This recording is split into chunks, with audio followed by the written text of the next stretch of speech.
мы ждали почти полгода, наконец свершилось. К нам в гости сегодня приехал замечательный человек, переводчик, музыкант.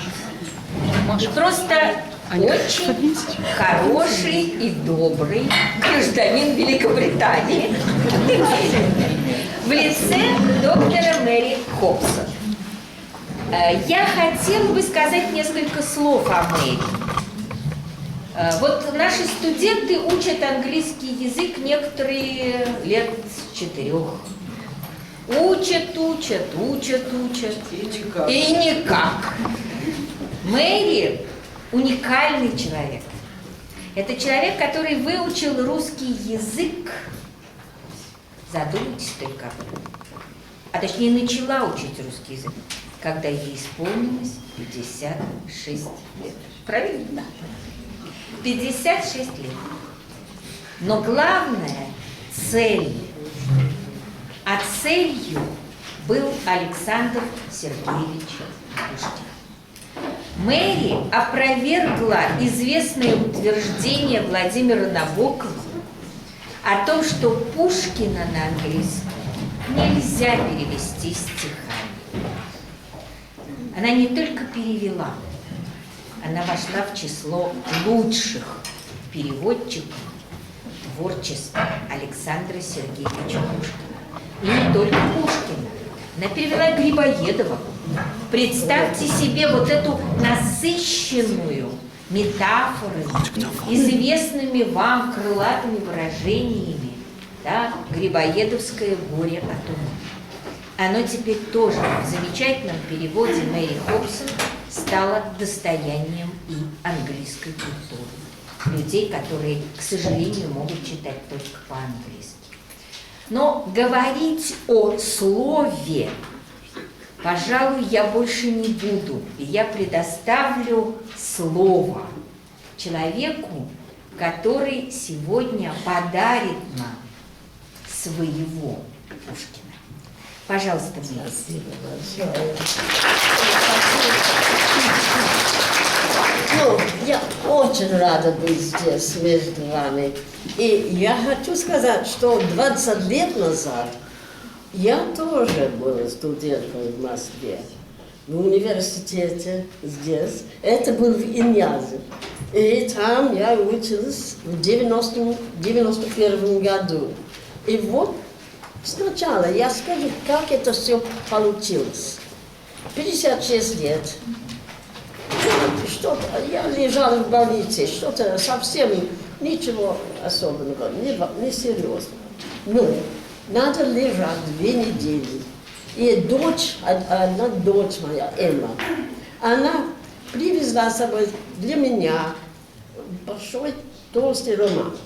И сказала: вот, мама, никогда не будет лучше возможность читать «Войну и мир». Надо лежать 2 недели, ничего делать. Это так хорошо. Я, конечно, просто читала весь день. И я почему-то никогда читала русскую литературу. Это первый раз. И впечатление было просто огромное. Я думала, когда я читала последнюю страницу, чувствовала, будто все мои друзья эмигрировали. Я думаю, где они, эти люди, где Пьер и Наташа? Это действительно. А потом пришло в голову, но я не читала «Войну и мир». Я только читала перевод. И чувствовала себя исключена. Просто я никогда не буду читать этот роман в оригинале. И вот я решила, надо заниматься русским языком, чтобы читать его. И так я начала. Стала иммигранткой сначала. И потом, когда мне было уже 62 года, я решила относиться серьезно к делу. И я поступила в Лондонский университет. Это 4 года там, включая 1 год в Москве. И так это получилось, что я училась в гимназии и была здесь в 91 году как студент. И сначала, когда я была в университете, я помню, один профессор, он сказал однажды, это лекция его, что есть блестящая комедия Грибоедова «Горе от ума» в стихах, но это невозможно перевести ее. Я думала, может быть, кто знает. И после лекции я взяла книгу в библиотеке, там в университете, и начала как-то. Это конечно, такая астрономия, такой, все характеры, разные характеры, очень интересно. Но так я начала. Но только когда я довольно много читала по-русски, наконец я нашла Пушкина. Это старая иммигрантка. Она подарила мне эту маленькую книжечку. «Медный всадник». «Медный всадник». И вот я читала Пушкина первый раз в жизни. И когда я читала, я помню до сих пор, как ясно, я читала «Люблю тебя, Петра Твоего, люблю твой стройный вид». И потом блеск, шумный, город балов. Я думала, вот почему я люблю Лондон. Вот, да, толпа, и люди, и блеск, и шум. И это первое стихотворение я перевела. Год назад я перечитала, первый раз в течение 20 лет. А я думала, какой ужас, надо все заново делать. Это так плохо. Но я перевела это сейчас. Но, конечно, наконец я начала перевести Онегина. Я так люблю, это мой любимый, без сомнения, Пушкина. И я начала, может быть, 6-7 лет назад, я не помню точно, потому что надо, в середине работы, надо вдруг перевести письма Грибоедова. И надо оставить это немножко. Но года 2 назад я думала, что действительно я хочу делать, это закончить мой перевод Онегина. И так я закончила это. И, к счастью, это вышло здесь, в Москве, в прошлом году, это в августе, по-моему. И это параллельно по-русски и по-английски. И вот, есть так много причин, почему ты любишь Онегина. Но вот я люблю, что как он развивается, это характер. Это молодой человек, 18 лет сначала Онегин. И потом в конце так, он просто другой человек стал. Это блестяще. И там есть все у русской жизни, раннего периода XIX века. Все просто. Есть провинциальная жизнь, и светская жизнь, и мужики, и деревни, и город, и все. Просто все. И я читаю немножко, но я уверена, что все знают, например, первая строфа, да? Пожалуйста, можно по-английски так. А я знаю наизусть это первое. Я так боролась с этим. However, я почитаю. My uncle, honest fellow, seeing that he was now a dying man, required my last respects, this being his best, indeed his only plan. The plan may be worth imitating. The boredom is excruciating. Sit by a sick bed night and day, and never move a step away. With what low cunning one tries madly to amuse a man who's half alive. Adjust his pillows and contrive to bring his medicine to him sadly. Then sigh while proffering the spoon. Let's hope the devil takes you soon. Это 18 лет. Что он знает о жизни? Это хорошо. И потом, вот, что в конце, но последние 6 строчки, последние слова здесь. Вот, действительно, Пушкин, Онегин вместе, они говорят: Blessed is he who makes his bow and leaves life's feast, with words unsaid, his glass half full, life's tale half read, who suddenly discovers how to part with it, as I know how to part with my Onegin now. No, извини меня, это самые красивые слова в русском стихотворении. Это просто так красиво. Well, конечно, я наконец пришел день, когда я закончила наконец. Я поставила последнюю точку. Я чувствовала себя потерянной, абсолютно, просто чуть не до слез. Я просто думала,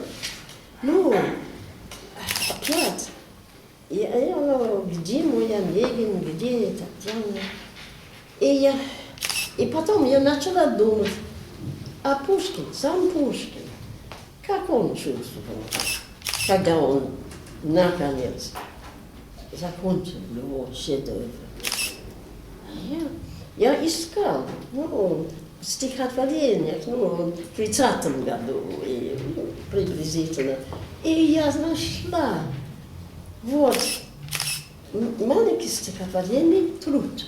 Это, да, в 1830 году он написал, я уверена, все знают, но первые 2 строчки только я вспомнила, у меня нет Пушкина со мной. И я помнила, это начинается так. Миг вожделенный настал, окончен мой труд многодетный. Что ж непонятная грусть тайно тревожит меня. Я перевела: This is the moment I craved. The work of long years is completed. Why this mysterious unease, incomprehensible grief? Я думала, сам Пушкин чувствовал это. Да, это утешение какое-то, что он сам потерял. И тогда я думала, а что тогда он написал, что тогда он хотел писать? И я посмотрела, конечно, полное собрание сочинений у меня. Кстати, в 91 году я первый раз в жизни была богатая женщина, потому что я была здесь с фунтами. Извини меня, бедный Робин, как-то разрушен.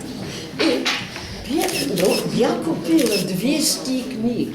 Я купила все мои любимые, полное собрание сочинений. Есть Тояна Толстого, Достоевского, Пушкина, Чехова, Лескова, Салтыкова-Щедрина, Гоголя. Ну, я не помню, очень много, 200 книг. Был маленький магазин около МХАТа, Пушкинская лавка называлась. И там я все... Отоваривалась. Да. Это просто... И они здесь у меня дома, самые лучшие мои маленькие библиотеки. Все русского, это 19 века. Конечно, я очень люблю этот период. И по-английски, и по-русски. И мой любимый автор этого периода – это Джейн Остин. Это какая-то дивная простота, что там я тоже найду в Пушкине. Это так. Она надо читать. Очень, может, вы уже читали. Но, да? О, да. А я рада, если... Потому что, по-моему, каждый английский автор раз в год должен читать Джейн Остин. Все, только 6 романов. Надо. Ее такой сжатый стиль, это так просто и прямо. Я действительно сравниваю ее с Пушкиным. Конечно, она трудно написала, но все же. Хорошо. И обратно к Пушкину, потому что я хотела тогда узнать, что после это непонятная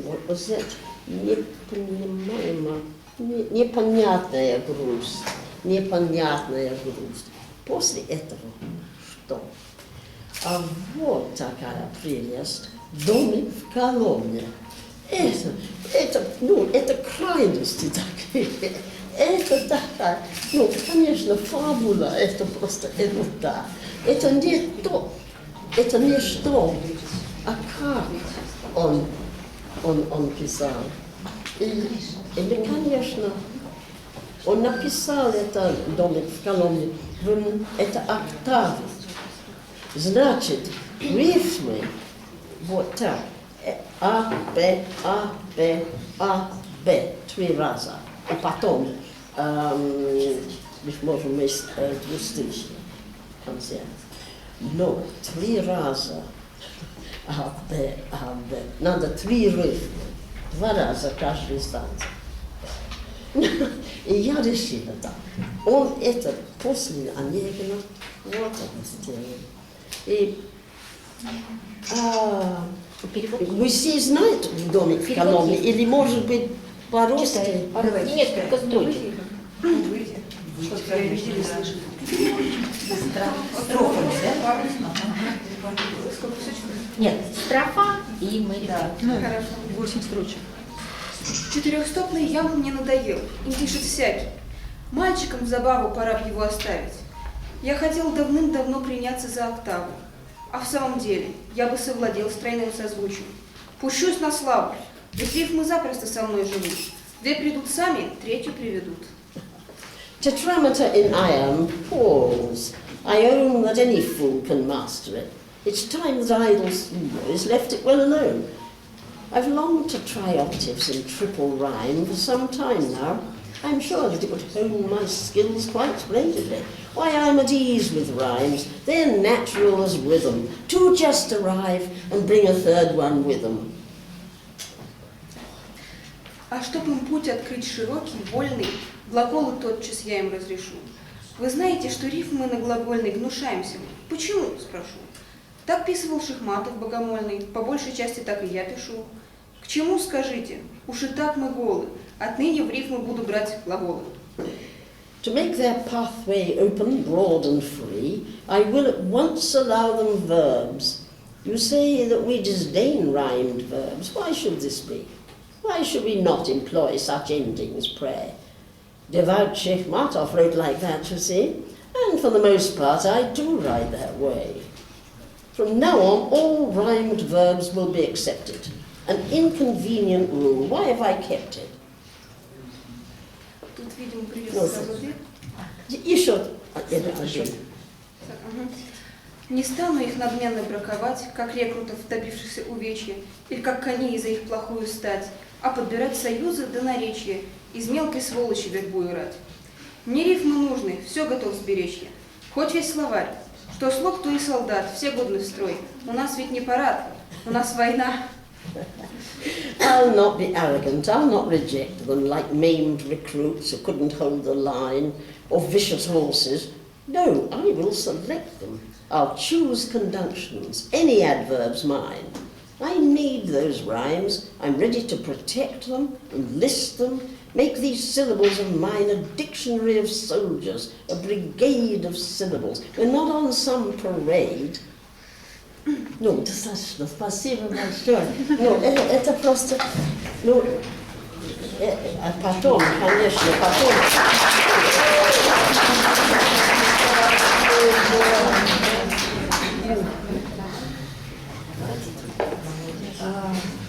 И потом, ну, это фабула, конечно, здесь ерунда, это такая,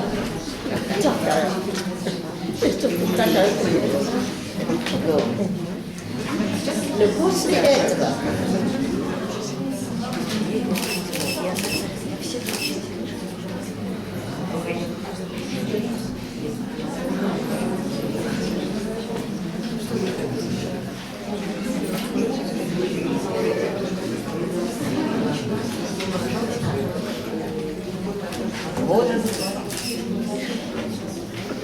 ну, после этого он начал сказки думать, о сказках, потому что его няня, конечно, так хорошо в детстве рассказывала. И это именно тогда, после Онегина, он начал думать опять о сказках. И сначала, я не помню порядок, но я знаю, что «Золотой петушок» — это после Онегина. И вот кто хочет читать немножко. Да, спасибо большое. Да. О золотом петушке, да? Ну просто вот, читай до последнего. Это сложно. С названием. Сказка о золотом петушке. Негде в тридевятом царстве, в 30-м государстве жил-был славный царь Дадон. С молоду был грозен он, и соседям то и дело наносил обиды смело.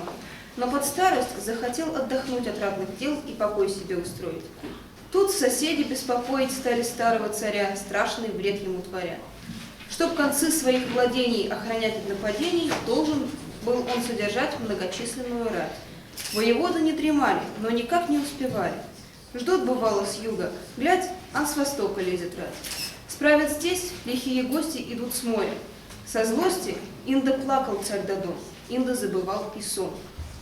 Что и жизнь в такой тревоге? Вот он с просьбой о помоге обратился к мудрецу, звездочету и скопцу. Шлет за ним гонца с поклоном. No. In a nowhere land of mine, kingdom of the 3 times 9, lived a 3 times fearsome Tsar, Tsar Dadon. Too fierce by far, neighbours found him. From his youth he fought a lot, and that's the truth. In his old age, all that fighting didn't seem quite so exciting. Now he wants some peace and quiet. But the neighbours start to riot, start to cause him grievous harm, just when fighting's lost its charm. Nothing for it, he must send mighty armies to defend every corner of the land. Things are getting out of hand. Warriors are prepared to fight, they just couldn't get it right. Scanned the south, they never ceased. Armies crept in from the east. Fought them, won a victory. Bold guests marched in from the sea. Tsar Dadon would rage and weep. Sometimes he forgot to sleep. What is life with so much trouble? He sent a courier at the double to a wise man. Things looked bad, help was needed. Time he had a eunuch, an astrologer. И так далее, и так далее, и так далее.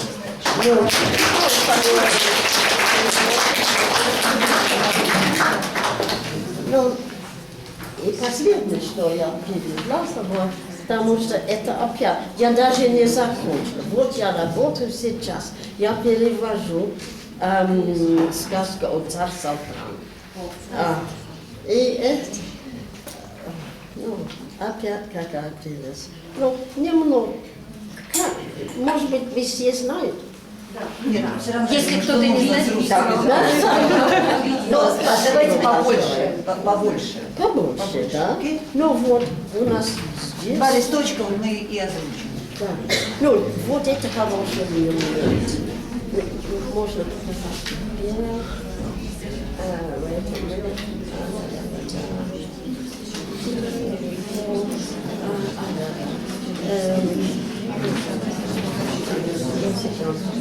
Все порывы.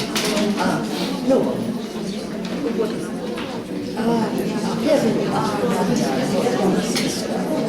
Да, только это. Прямо целиком вот эту кусочек. Да.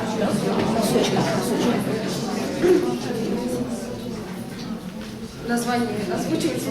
Название большое озвучивается. Мэри с названием тоже. Название. Потому что оно длинное. И я если кто-то сейчас нас произведет без... Я скажу, этот раз. Сказка о царе Салтане, о сыне его, славном и могучем богатыре князе Гвидоне Салтановиче и о прекрасной царевне Лебеде. 3 девицы под окном пряли поздно вечерком. «Кабы я была царица, — говорит одна девица, — то на весь крещеный мир приготовила бы я пир. Кабы я была царица, — говорит ее сестрица, — то на весь бы мир одна наткала я полотна.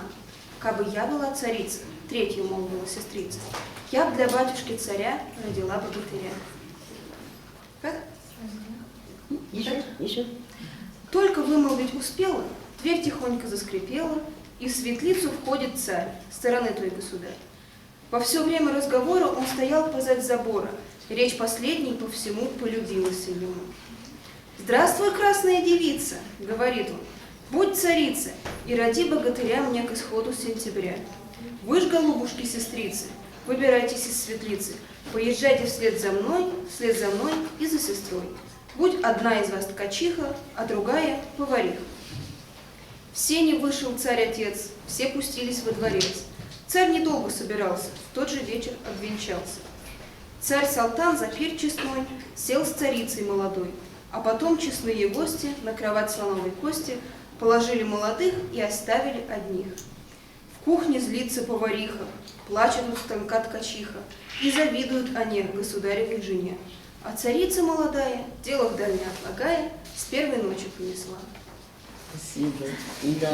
The tale of Tsar Sultan, his renowned son, the powerful warrior prince Gvidon Sultanovich, and the beautiful swan princess. 3 young maids sat at their spinning, day was ending, night beginning. Oh, if I were the Tsaritsa, I'd prepare a feast that feeds a multitude. The Christian world, said one maid, as her thread curled round the bobbin. Oh, if I were Tsaritsa, I'd supply cloth for all. I'd weave such stuff, all the world would have enough, said her sister. Then the third sister spoke her honest word. I'd bear heroes for the Tsar, to defend him near and far. She had hardly finished speaking when she heard a quiet creaking. Looking up, amazed, she saw their own sovereign at the door. While she spoke with such good sense, he'd been standing by the fence. When she let those last words fall, she had pleased him most of all. Greetings to your youthful beauty. Be my queen, perform your duty, bear me heroes. And remember, said the sovereign, by September. Dearest sisters, leave the gloom of your humble maiden's room. Come along now, follow me, and your sister queen to be. One of you shall weave our cloth, and the other boil our broth. Father Tsar sets out to ride to the palace with his bride. He was never one who tarried. That same evening they were married. Tsar Sultan rejoices, eats a feast with his pure young Tsaritsa. Then they're laid for all to see on a bed of ivory. And the good guests, I must own, leave the youthful pair alone. cook is furious, black as doom, the weavers weeping at her loom.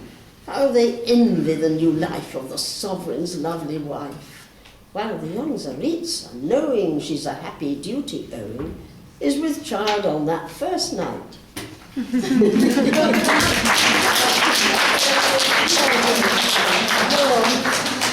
знаешь, у меня 4 детей, 8 внуков.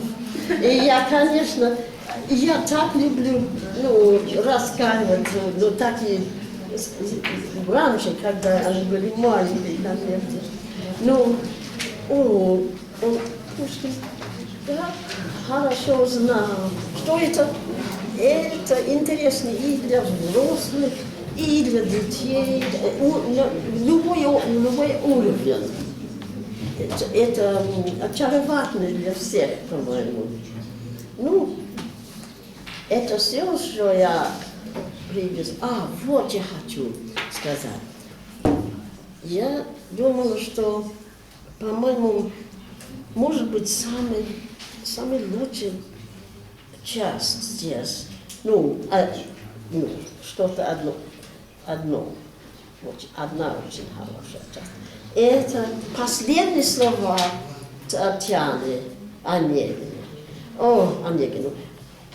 Я читаю и перечитаю их, и она так мудро, и это так больно слышать это. Но можно читать, просто этот все здесь.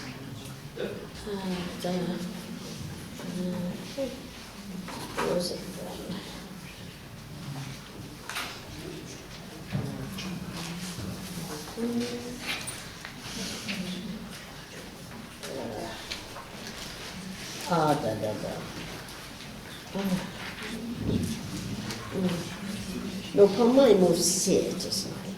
Не надо 2 раза слышать. Но, конечно, ты знаешь, что это невозможно передать все. Конечно, я признаюсь, что это невозможно все перевести.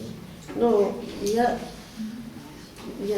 просто старалась сохранить музыку и настроение, и уровень языка. И так много проблем связано с этим. Но где она говорят, он в отчаянии, где стоят на коленях перед, и she looks at him, does not restrain him, does not try to help him stand. She lets his greedy lips remain pressed to her cold and lifeless hand. What is she dreaming of? The past? The silence lengthens. And at last she tells him quietly, enough, please do get up. I feel I owe it to you to explain myself quite candidly. Onegin, do you remember when we met in the lime alley? Then recall with what humility I listened, how I tried to learn your lesson. Now it is my turn. Onegin, I was younger then, and I was better to my mind. I loved you, and what happened? When I sought your love, what did I find? What answer? Just severity. Is it not true? What novelty could a young girl's devotion hold? And now, my God, the blood runs cold when I recall the agony of your cold look, your sermon. Though I do not blame you, now I know you acted with nobility, a most correct and proper part. I'm grateful to you with all my heart. When far from idle talk you graced our wilderness, you must allow I did not please your urban taste. Why do you persecute me now? Why do you want me? Can it be because you have encountered me in high society, where you meet me with the members of the elite, the wealthy few? My husband's fame, the battle scars he bears that brought us both the affection of the court. Now everyone would know my shame. Perhaps you'll feel a strong temptation to enhance your social reputation. I weep if you remember her, your Tanya in her lowly station. Then understand, I would prefer the coldness of your conversation, your sharp reproof of that pale, pensive young girl in love, to this offensive display of passion in letters and tears. You did at least respect my years, take pity on my youthful dreams. But now what has brought you to my feet? What littleness brought you to this? How can a man who seems to have a heart, a mind, be kneeling enslaved by such a petty feeling? And Jägen, this magnificence, the tinsel of this hateful life, my triumphs and my eminence, my soiree as the general's wife, what is this masquerade to me? I would exchange it willingly, this noisy, brilliant vortex, for my bookshelves, my wild garden, or our old home's simple poverty. Those places that I see no more, where first we met, Jägen, or that quiet, humble cemetery, where now, beneath the branching shade, my poor dear Nanny's bones are laid. Oh, happiness, how close it came. It was so possible. Fate decided otherwise. I blame myself. In that young reckless state, with mother making tearful pleas, imploring me, all destinies were equal to poor Tanya. So I married. You must leave me. Go, I beg of you. I know, my friend, I know your heart, and there I see pride, honor, and integrity. I love you. Why should I pretend? But I am given to another now. I will be faithful to my vow.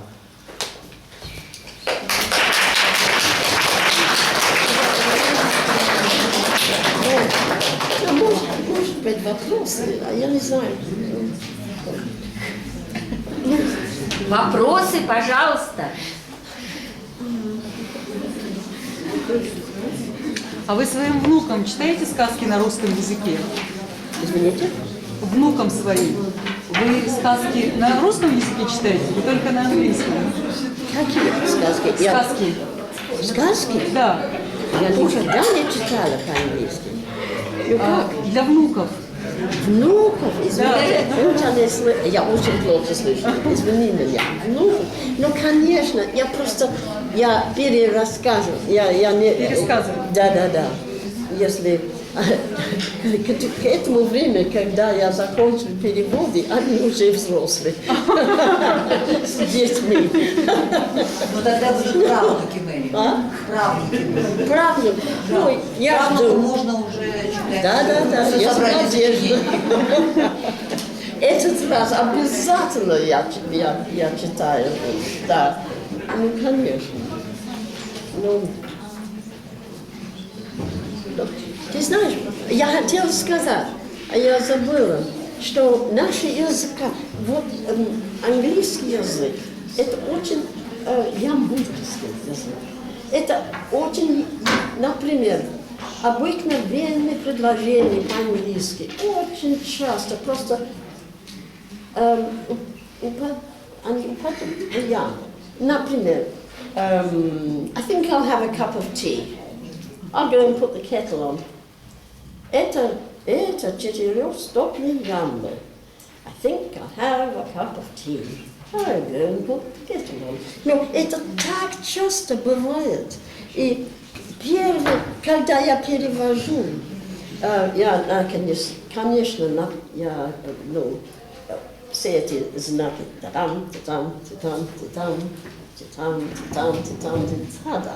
ну, надо все это как, ну, это клетка. И потом я ищу где-то, может быть, посередине, не совсем первое предложение, но где-то есть совпадение музыки, ритма. Вот я ищу. И потом вокруг этого растать остальное. Ну, это всегда так. Но, по-моему, есть совпадение. Это очень что-то близко. Как мы, наш язык очень близко. И поэтому может быть, это легче с русского на английский, может быть, чем на немецкий. А я не знаю, никогда не читал, конечно. Но, по-моему, есть какое-то совпадение музыки. Извини меня, вот вопросы. Да, Настя хотела. Друг на друга оглядываемся. А вы когда-нибудь переводили на английский язык песнь о вещем Олеге? О, Песни? Песня о вещем Олеге. О, это что? А это тоже Пушкин. А, Как ныне собирается вещи Олег отпустить неразумным Хазарова. Нет, еще нет. Но если... Ну, я надеюсь. Отдельные стихи. Не поэмы, не сказки, а отдельные стихи. Да. Just poems, short ones. Ага, yes. Я перевела несколько. Вот в чем дело. Поэтому я начала с такими длинными, Графнули, например, и Балда. Потому что в 99-м году в Англии был, ну, это годовщина, конечно, Пушкина. И в этом году мы опубликовали это 15 томов. Это полное собрание сочинений Пушкина по-английски. И была целая команда переводчиков. И я очень поздно поступила в это. Я закончила, я защитила диссертацию тогда и написала диссертацию. И в середине и тогда им надо эти длинные. И поэтому я начала так. Конечно, я не помню. Но сейчас я перевожу параметры. Это такое, для меня это такое язык. Но вот в чем проблема. Покой сердце просит. И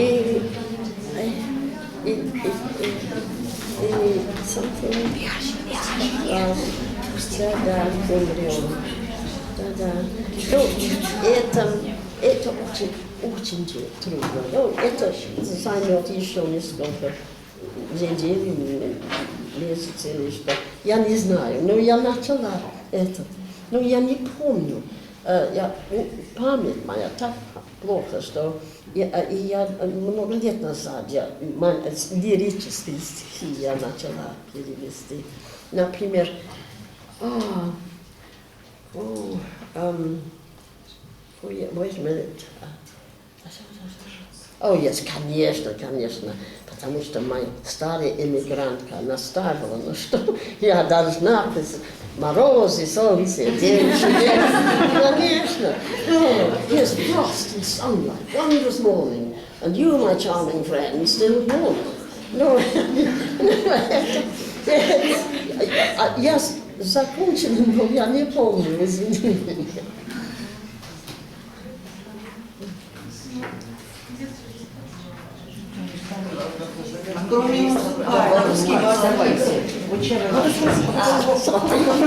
Кроме музыкального, у вас какое еще образование? Вот до 50 лет, как вы начали? Вот, как молодая женщина, я была 4 года в Академии музыки в Лондоне.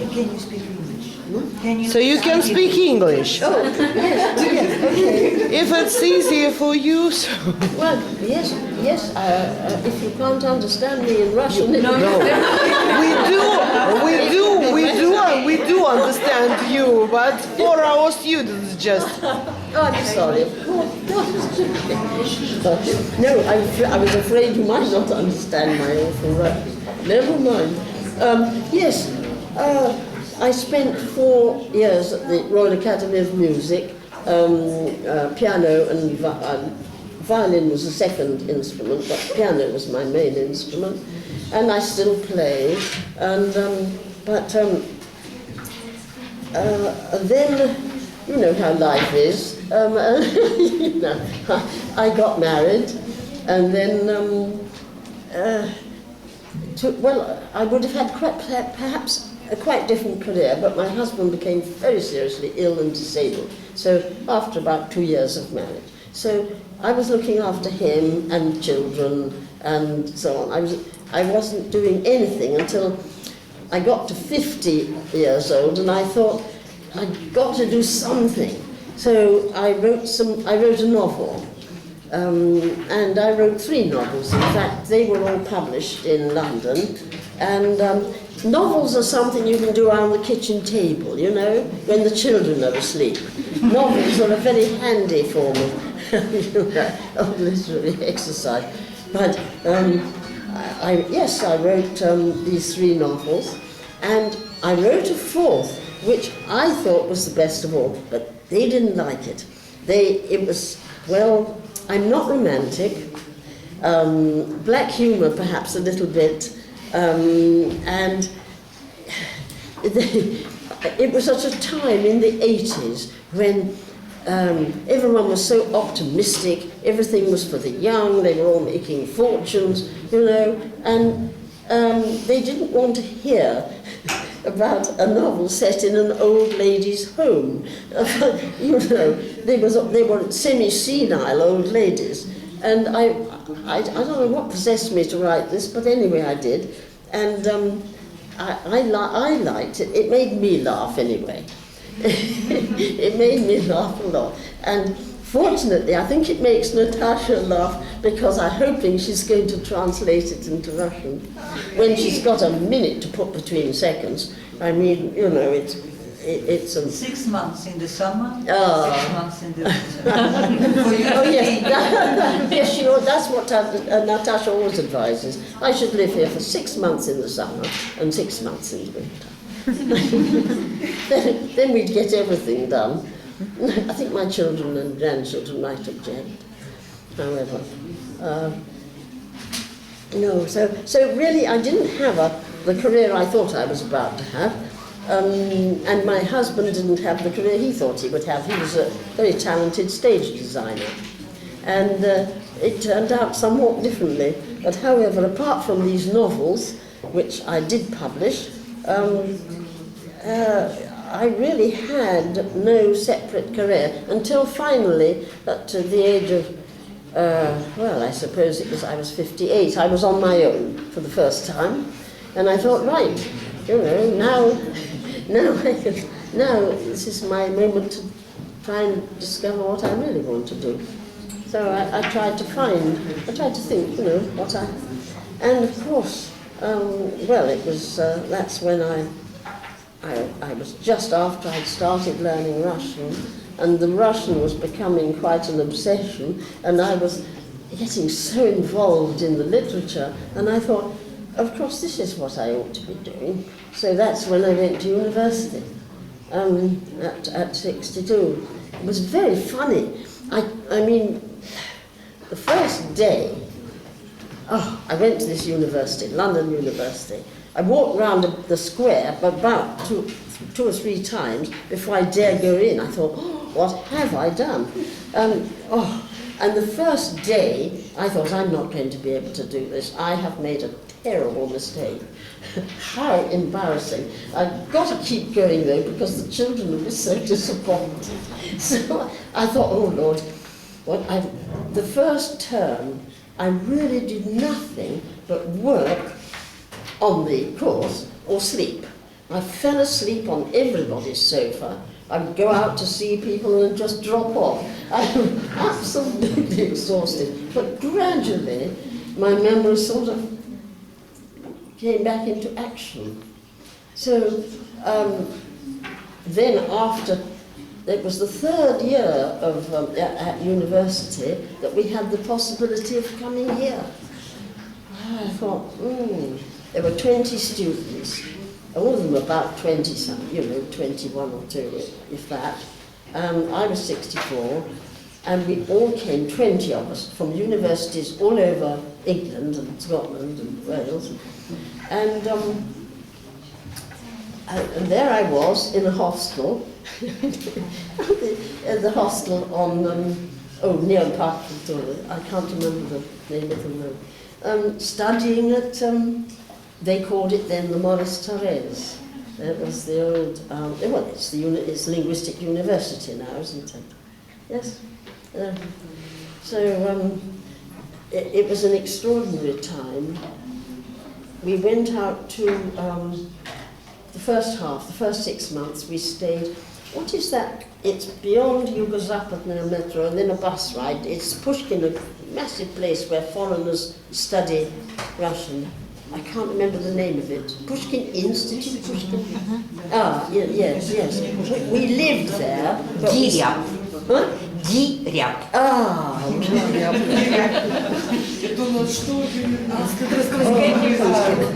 We studied there. Well, we lived there, but then every morning we had to get up terribly early because, we had to get a bus to Yugo-Zapotnaya and then get to Park Kultura to get to, into Maurice Thorez on the Storge. And I have friends that I made then, young students, who are now, middle-aged. And I've got several lovely friends who were there, one of this group of 20 students. Oh, we had such fun. And in the Pushkin Institute, there I shared a room with a lovely young woman, half my age, who was teaching at Irkutsk University. Russian, yes. Soviet lady. And so I shared a room with her. We had such fun. And I've been 2 or 3 times to Irkutsk to visit her since then. I look back on that, it was not a year, it was 10 months. It was a golden time. I look back on it and I think, oh, that was such fun. I hadn't been out of the country for 30 years because I was looking after my husband. He couldn't travel. So suddenly I'm in a hostel in Moscow with a lot of young students. Oh, it was such a funny time. It was wonderful.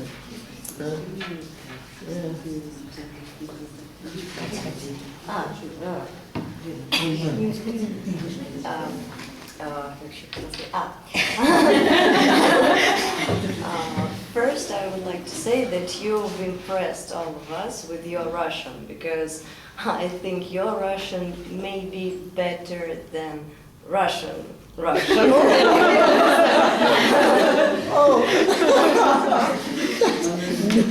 no, that's very kind of you. But And my question is, don't you want to try to translate other Russian poets, not only Pushkin? Look, if I had another 50 years...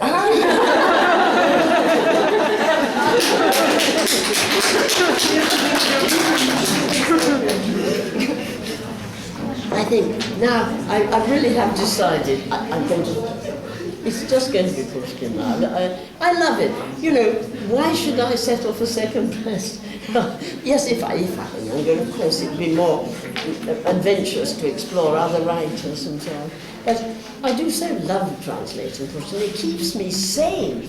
Absolutely. First thing in the morning, I love waking up very early. Listen, when I was your age, I could not drag myself out of bed in the morning. I hated it so much. I thought, oh, I shall die if I have to do this every morning. But however...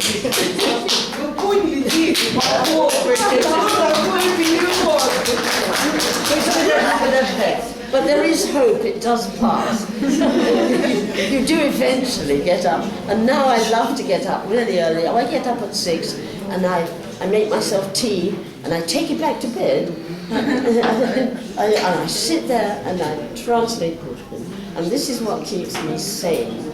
Because life, goes on all around you. And there's always something, occupying you. But this, every morning, it's how I start every day, and it's it really is. It gives me a kind of peace, a special place of my own, where nobody, well, certainly none of my family, because none of them speak a word of Russian. So it's wonderful that it's like a sort of a kind of quiet, little harbour that I've got for myself. Nobody else can come in, and I'm just there on my own. It's just me and Pushkin. It's a very, very lovely way to start the day.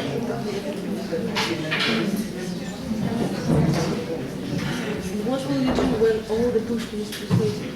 I think it will last me. I don't think I shall get through all of it. I mean, what an extraordinary man, the range of Pushkin's writing and the amount of it.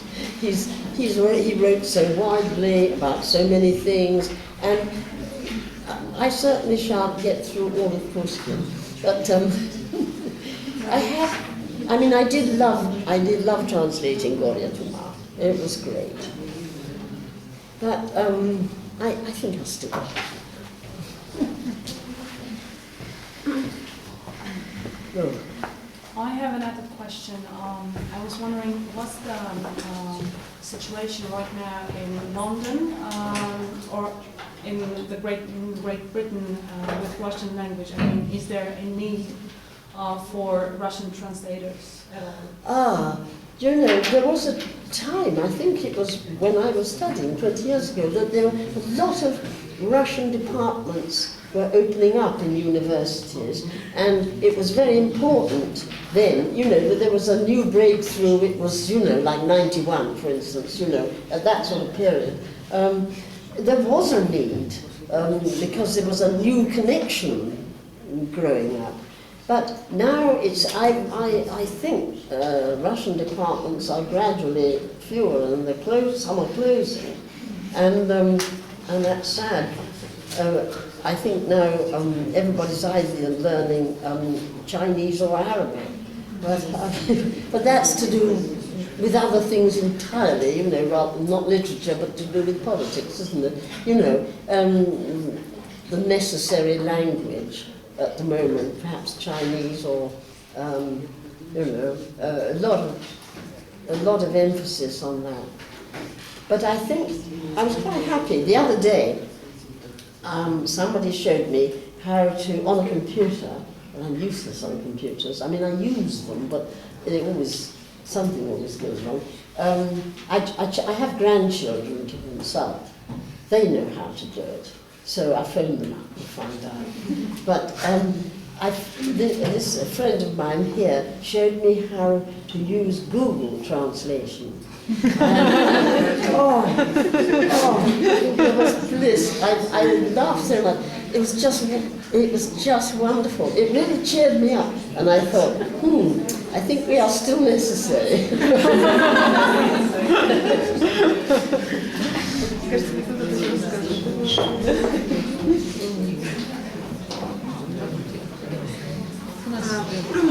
After you started studying in Russian, did anyone of your family get interested in studying Russian, in translating at all?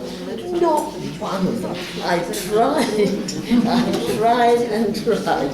Too hard, perhaps. They used to say, jokingly, when I was with the children, don't mention the R word, because they knew that R for Russia, I would start sort of talking to them about Russia and why they should learn Russian and what marvelous poetry. Don't mention the R word. They'd had enough. I'm afraid I failed completely. Maybe with the great-grandchildren. I'll get in early with Pushkin's cousin. Convert them early, that's the thing.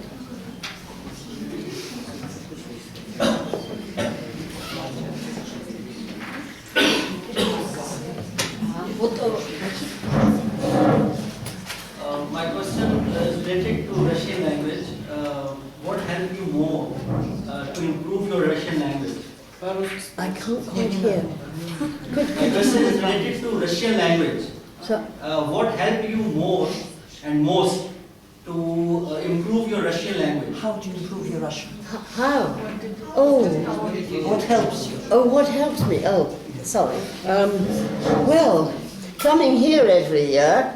I was here twice last year, 3 months in the summer, and I'm working on it now, working round to the 6 months. But I come here every year, and I think just speaking with Russian friends. I've got so many friends, especially in Moscow. And every year I come here and I get on the phone, a great list of, I'm here, when can we meet? And I think it's massive reading, because, you know, I love to read. And I read Russian long before I could speak a word. I obviously read more fluently than I speak, but I think talking with Russian friends, just constant practice. I think a language is like a musical instrument. You have to practice it every day. It's no good, you know, who was it who said, oh, after one day without practice, very famous violinist, I notice it. After 2 days, other people notice it. You know, I mean, you know, I don't know who that was. Was it? Paganini, was it? Well, I think a language needs practice every day. And when I'm in London, I seldom speak Russian, because I have Russian friends, but they've sort of anglicized themselves, and the language has sunk to a language is like water. It will find its natural level. If one person speaks, you know, better English than Russian, it'll gradually kind of get. So most of my Russian friends speak English with me. They've married Englishmen, they live there, they've become very English. But my Russian friends here, they nearly all speak Russian with me. Some of them because they're kind, and some of them because they don't speak English. So, you know, so mostly, I think it's practice. I just think it's constant contact with the language.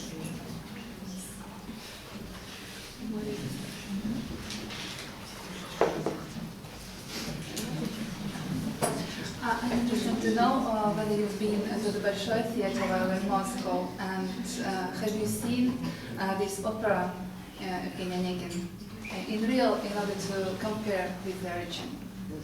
Well, funnily enough, I saw the Bolshoi performance in London, because the Bolshoi company came over and played Evgeny Onegin in Covent Garden Theatre, and because Covent Garden Theatre is so expensive, no one in their right mind would buy tickets. I mean, you know, there's over £100 a ticket, you know. But there was a draw in a journal I take, because Britain-Russia journal, and I got a ticket. So I went to see the production. Do you mean? Have you seen it? Do you mean the one with the big oval table? The whole decor is based on an enormous oval table. Yeah? No, I'm in classical. Huh? I'm in classical. You've seen other earlier productions. This was one that I think it was a young director, a new young director, and it was quite it had some very odd moments, but a lot of it was very beautiful, and they had a lovely Tatiana, the voice was beautiful. Of course I can't remember the name, sorry about that. No. Казарновская. Was it? Казарновская. Casanova. Oh, thank you. Is she quite a young woman? No. Because I saw a fairly new young woman in Covent Garden in London. I know it did come from the Bolshoi Theatre. I know she won 10 prizes. Анна Нетребко? Oh, it might have been, yeah. You know, She's beautiful and young. Yes, yes. From her, I thought she had a lovely voice. But, no, I don't often go. But I have been to the Bolshoi Theatre here, yes. Not this time, not recently, but in 1991, a friend, a young man who was also a young student, he and I used to wait outside the Bolshoi Theatre while the ticket touts, people sold tickets at huge prices. But as it came nearer and nearer to the moment of the performance, they got cheaper and cheaper. And we waited till the very last minute, and then he would rush in and buy 2 tickets, and then we'd race into the garden, just by sitting in our seats, and the curtain would go up, but it was a sort of competition to see how late we dared to leave it. And we used to get some fairly cheap tickets that way, I remember.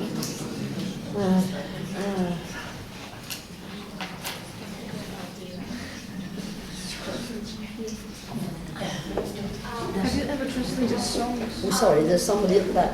As you have already known, we have 12 Chinese girls here, and our major is English, and Russian is our second language. I was wondering, what's the similarities and differences between Russian and English? What are the differences between... And similarities. Sorry? Similarities and differences. Similarities. Well, I think the similarity of rhythm and music, which is important if you're translating poetry, I think that is a similarity, which I've already mentioned, about the iambic sort of movement of English language. But the differences, well, yes, it's just that Russian is an inflected language, of course, and we practically aren't. We just about have the occasional S, and that's about it. Of course, that makes word order much freer in Russian, so it seems to me, because, man bites dog and dog bites man are 2 completely different ideas. Whereas, you can, in Russian, the order is not the most important. Obviously, it's the case entity, whether it's the object or the subject or whatever. So, English seems like a very easy language, I think, at first, until you realize that you have to get all these little funny words in the right order. Like, if only I had, and, and so on. And sometimes I should think that might be quite difficult. But it's of course, trying to make the inflections, trying to feel them so that they become natural and not just something you stick on the end of a word, It's very difficult. I think it's very difficult anyway. I found it very difficult. But it's absolutely fascinating, and it's also the English concentrates more on tense, it seems to me, and the Russian seems to concentrate on aspect. Of all the useful things when translating, it's aspect, because you think, that's what gives you the, you can sort of place the thing. That's very important. We don't emphasize that really. Well, we don't have.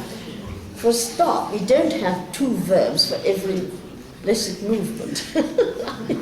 It's such a, it's rather horrifying to learn when you're English that you're going to have 2 verbs, and whereas some of them merely have to put po or za at the beginning, a lot of them are completely different. Your phrasal verbs. Yes. Your phrasal verbs. Sorry? Aren't they difficult? Your phrasal verbs, I mean the English phrasal verbs. Yes. As difficult as it, right? Well, it's hard for me to know what's difficult. It's like my old immigrant, who my first teacher. She died a few years ago now. She was even 10 years older than I am, and she spoke beautiful Russian. She had lived in Petersburg. Her mother was a famous violinist. Her stepfather was a philosopher. They were living at a quite comfortable level in Petersburg, and then suddenly they were in Paris. She was 4 at the time.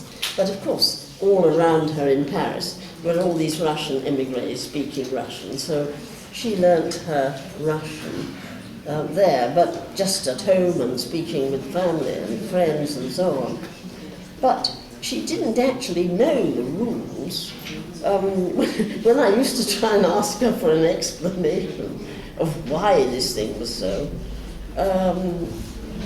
she had some very primitive, sort of vague notions about, I remember the idea of her verbs of motion. Well, it was to go usually or to go now, she said, and that was about it.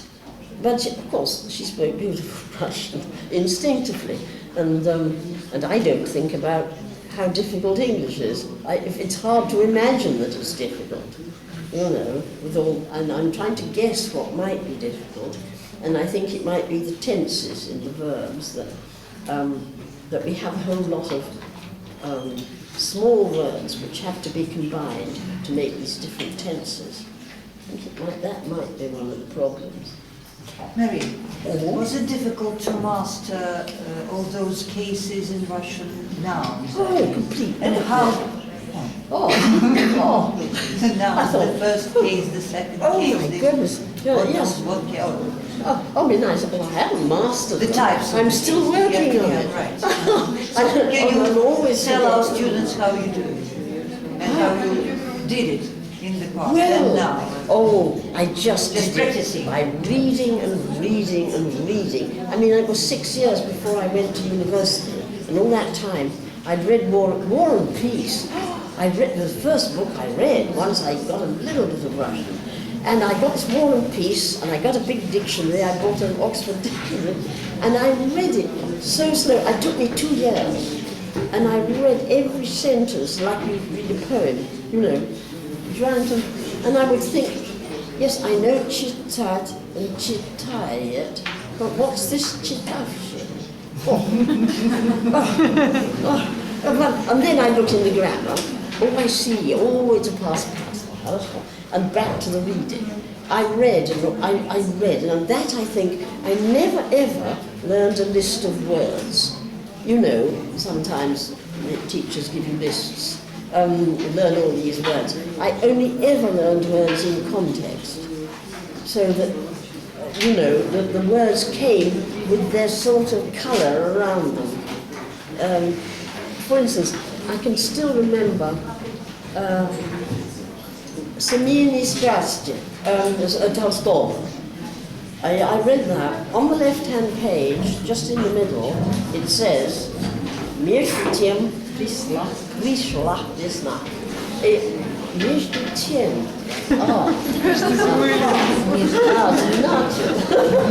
That means I have to have the instrumental case after middle. No, really and honestly, it was a strange way to learn, that I just read and then tried to find out why it was so in the grammar. I did sort of effort.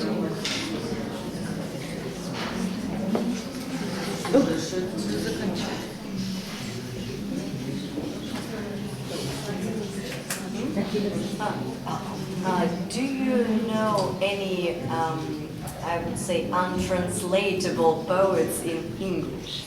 And some of their yes. I should think Gerald Manley Hopkins would be fairly impossible.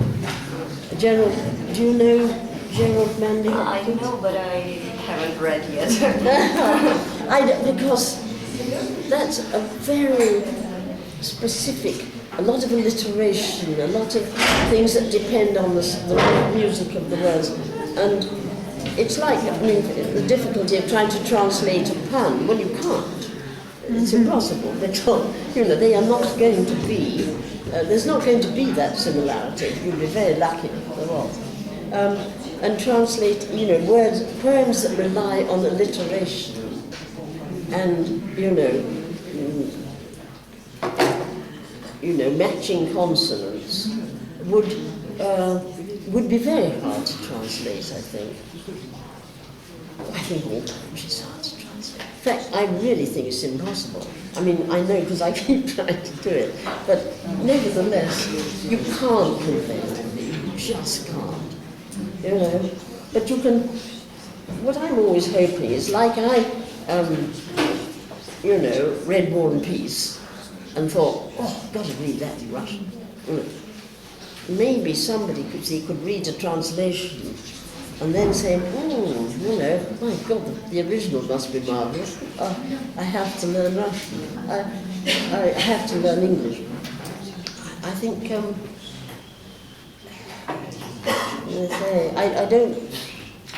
I just think all poetry is hard to translate, and some of it has special technical problems to do with things like alliteration.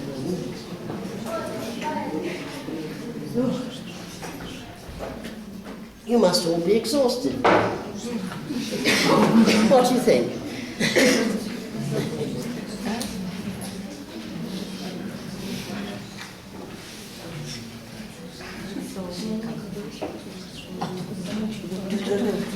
I have a question.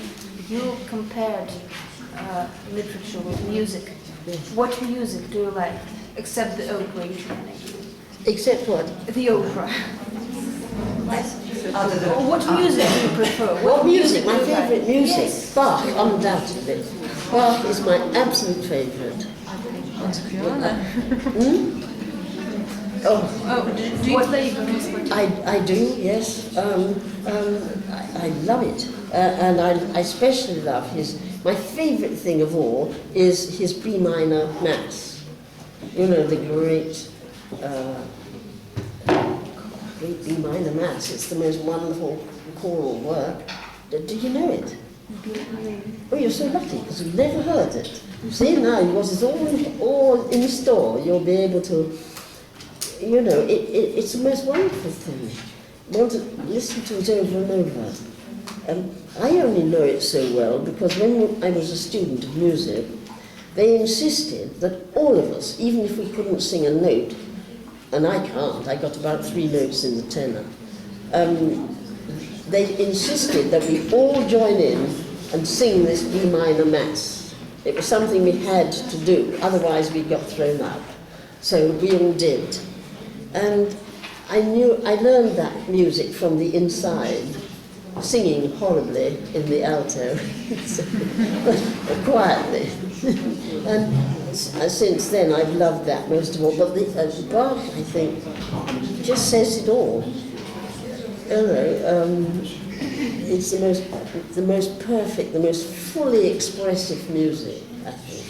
Anyway, do you not like Bach? I do. You do? Oh, good. Oh, good. It's just, there's some, you know, people sometimes say ridiculously, there's no melody. You know, my God, there's so many melodies all at once that, you know, you have to be able to hear them all. And that's the tricky bit. No, Bach, and I love Mozart, and I love so many things. I love I love Rachmaninoff. How could you not love Rachmaninoff? Oh, really? You know, although I think perhaps his second piano concerto ought to be banned for people of a nervous disposition, because, you know, it's so depressing. It's just almost, it's enough to drive you into depression. It really is. I love it though. I wallow in it. Tchaikovsky. Oh, I like Ravel. Scarlatti, but I mostly like Bach, just Bach. And modern singers, maybe? Well, you see, this is the thing. My understanding goes about as far as our Benjamin Britten writes lovely operas. Have you ever heard of one of Benjamin Britten's operas? No, why would you? But he does write very well. And I can, modern music is lost on me completely, electronic and all the rest of it. I can't join in. I give up. I go as far as Benjamin Britten, which is about 1950 or 60 or something, and then I can't understand it anymore. But I think it was Proust who said that great music has to be misunderstood for 50 years before it really is appreciated. So I'm doing my best to do part of the 50 years lack of appreciation of modern music. But I've no doubt, it's impossible now to know what will last. Because it'd be very interesting, to see what does last, whether electronic music is the way it's going to go, or whatever. Have you ever translated songs? No, I haven't. Never done any libretto or songs. Well, of course, people have taken Pushkin's poems and made them into songs, but that's not quite the same, is it? I haven't. No, I've never thought of doing that. Well, I'm busy. There's kind of awful lot to do, isn't there? Music would be verse music. Like music. Sorry? Music and music of the verse and music itself. Yes, indeed. It would be interesting to try. But so far I haven't thought of it. Actually, I love print. And I don't like anybody getting between me and the print.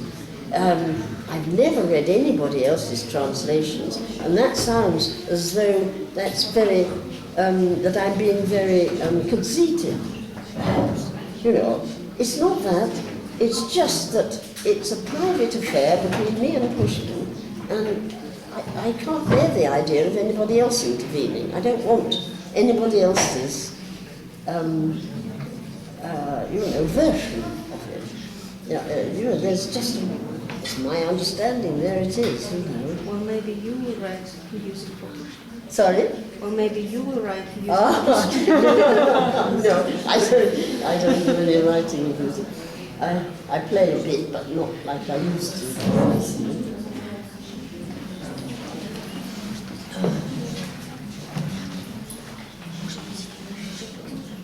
Sorry? I think so. Yes, I think so. Ну что? Есть еще какие-то вопросы? I've got a funny question.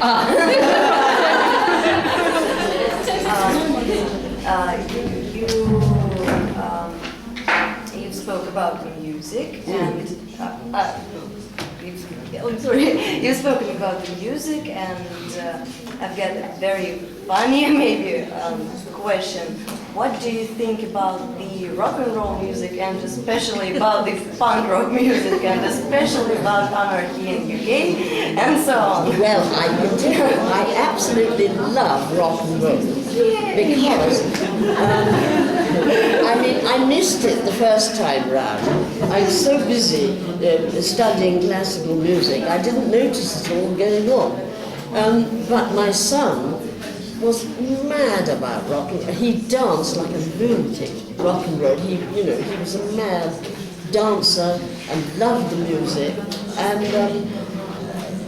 And so, of course, I used to sometimes, I used to see him dance sometimes, or, we used to go to things where, so I'm very used to rock and roll. And is it rock and roll, or do I just mean rock? I never quite know the difference.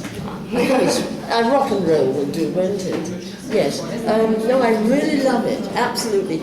Full of energy and life and drive, and, makes me want to dance myself. It's marvelous stuff. Thank you. Ну, я думаю, что мы поблагодарим Мэри.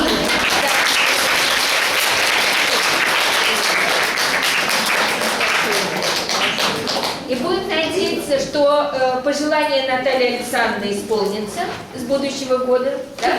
И мы будем видеть Мэри пожелания Наташи о 6 месяцах исполнится, и мы будем видеть вас чаще в Москве и встречаться у нас в университете.